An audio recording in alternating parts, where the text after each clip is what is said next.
there are so many people in the society.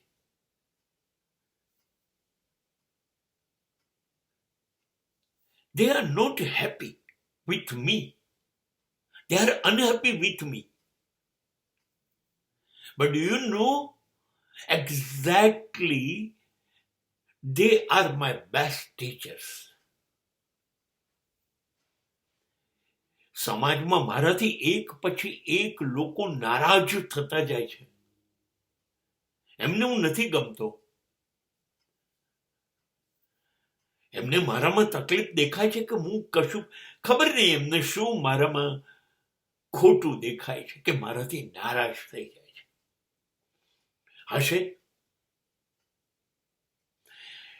એમનો હક છે મારાથી નારાજ થવાનો. એમણે જો મારીથી રાજી નથી રહેવું, મારી સાથે ખુશ નથી રહેવું, આ તો નાખુશ રહેવું, એમનો હક છે. હું કેવી રીતે એવી આશા રાખું કે સમાજમાં બધા મારાથી રાજી જ રહે? નહીં. મારા વિચારો, મારી વાણી, મારા શબ્દો, મારું વર્તન, આ બધું એવું હોઈ શકે કે કેટલા બધા લોકોને બિલકુલ ના ગમે, મારાથી નારાજ જ થાય. મારે ખાલી મારી જીવન પદ્ધતિ તરફ જોવાનું. લોકો નારાજ થાય એ તરફ નહીં જોવાનું. મારે એટલું જ શોધી નાખવાનું કે મારા જીવવામાં કંઈક ભૂલો છે,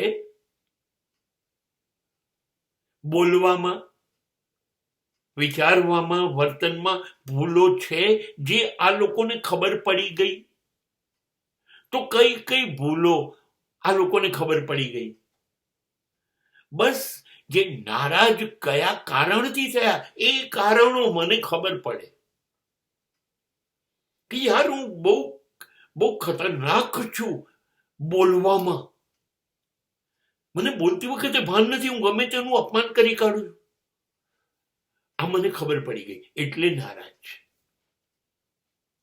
મને એ ખબર પડી ગઈ કે હું કોઈને ઘરે એમને જઈને બેસી રહું છું, કોઈની જિંદગીમાં રસ લઉં છું કારણ વગર, કોઈનામાં કારણ વગર દખલ કરું છું, એટલે હું નથી લોકોને ખબર પડતી કે આ માણસ નકામો છે. હવે એ મને સમજાયું કે જેમ બોલવાથી બગડ્યું એમ બિનજરૂરી દખલથી પણ સંબંધો બગડે.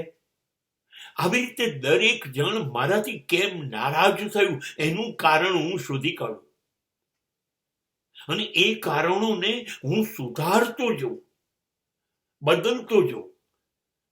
એટલા માટે નહીં કે નારાજ જે થયા છે એ લોકો રાજી થઈ જાય, ના, એવું મારો કોઈ ઈરાદો નથી.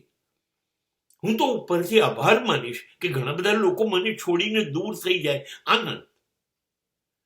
પણ એ લોકો કયા કારણથી મને છોડ્યો, એ કારણો જે છે એ મારી ભૂલો છે. તો એ હું સુધારતો જાઉં તો એક દિવસ હું મને બહુ જ ગમતો થઈ જઈશ કે નહીં જાઉં. હવે ભલે લોકો નારાજ રહ્યા, પણ એમની નારાજગીના કારણોથી હું સુધર્યા કરીશ તો હું રાજી થઈ જઈશ કે નહીં. So they are my best teachers.